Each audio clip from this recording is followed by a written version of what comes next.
Hey everybody, Hoosier Jedi here with another review for you. This time I'm talking episode 6 of Total Drama Pahkitew Island called Mo Monkey Mo Problems. Before we get into the review though, I just want to have a quick word with you guys about what's going on around here in regards to these reviews. As you might have noticed, I did not have these reviews up until last night on Friday. Sorry about that. It's Friday night. I had plans. So so basically, and another thing, and I mentioned this in my first review for this season, is that starting next week, I have some job certification tests that I have to do. I have like 3 of them over the course of the week, and I have to travel 3 hours each way to take the test.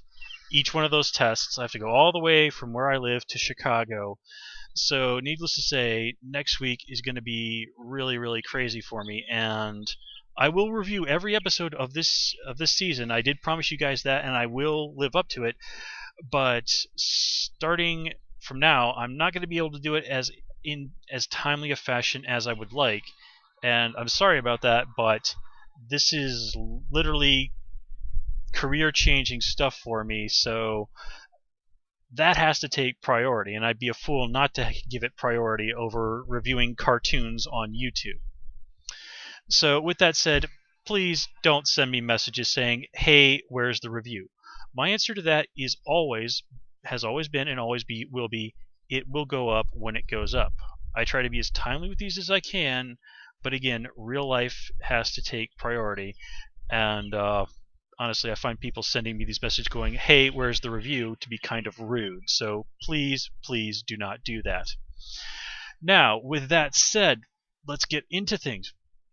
I have to say that overall, I thought this was a really good episode. I really liked the challenge that they set out this time around with chasing down the monkeys and getting the coin, because, well, let's face it, it's just not total drama if there's not some serious levels of animal abuse going on.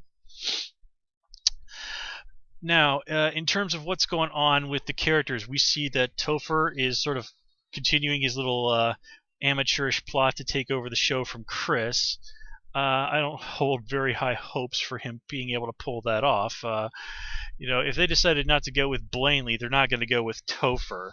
And at least Blanley had some experience as the hostess of the Puppy Bachelorette under her belt. So, yeah. But Topher, I think, has got probably another few episodes of his scheming to play out before it all blows up his face and Chris kicks him off the island, which I'm pretty sure we all see that's what's going to happen.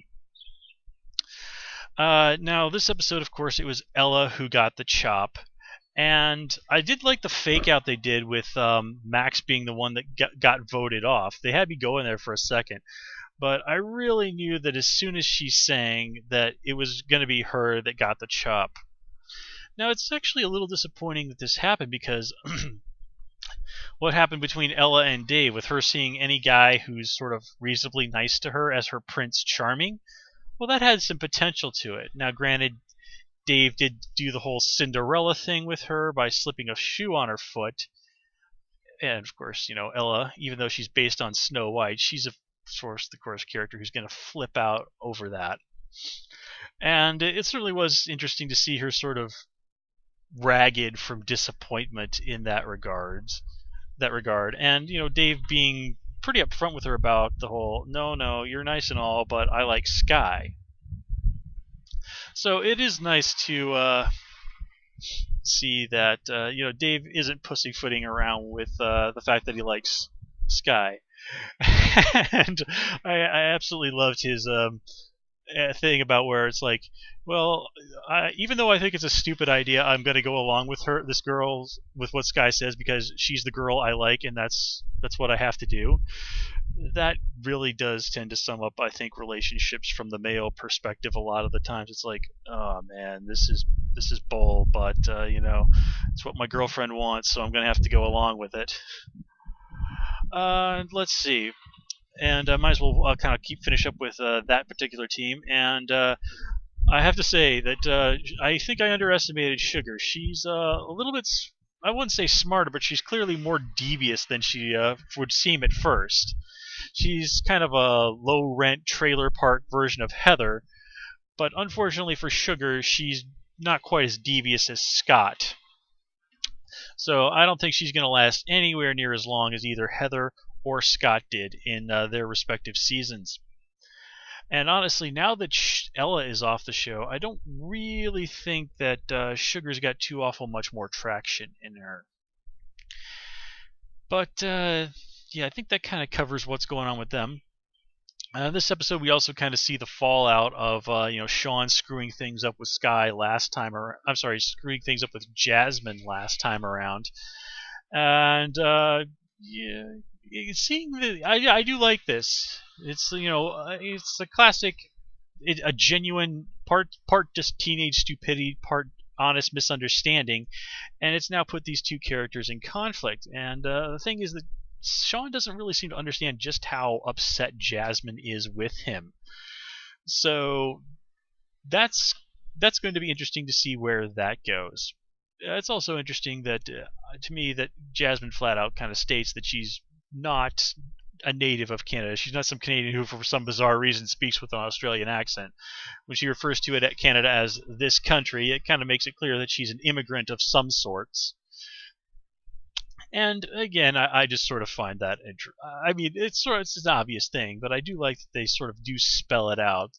That she's not doesn't come from some strange part of Canada where they talk like Australians, because that does occasionally happen.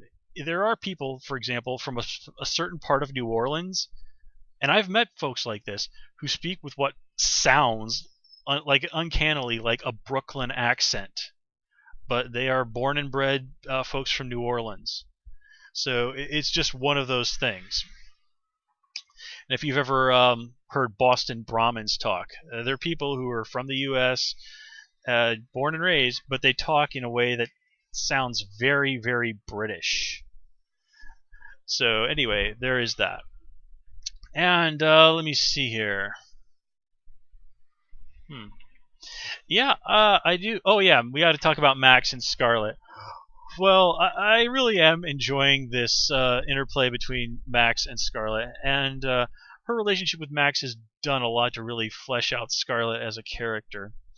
And I just love her whole thing of like, okay, how am I going to trick Max into admitting that this was his fault? Then Max boasts about how awesome his trap is, and Scarlet goes, oh, well, that was easier than I thought. So the question, of course, is, how does Scarlet stack up against playing if she needs to play off against somebody who isn't Max? And that's kind of the question, because Max is kind of an easy mark. It's very easy to read him and figure out, how to manipulate him in the direction you want to go.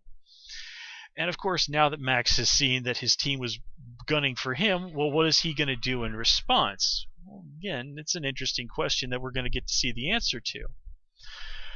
So yeah, I really do like the way this season they're really moving the pieces around the chessboard very well, is I think the best way that I can put it. This really is, in terms of writing, so far a very, very strong season for Total Drama, and I'm really happy about that. I know a lot of people were very disappointed by Total Drama Action for various reasons, and some of the characters really going off the rails in World Tour. But here, now that they've kind of focused more back, now that they've brought it back to what they back to, kids at a summer camp, and less about the crazy circumstances, that it gives them, it sort of forces them to focus again on the characters more, and I think that is really to the show's benefit. Anyway, guys, that's all I have for you this time around. Until next time, take care and have a good one.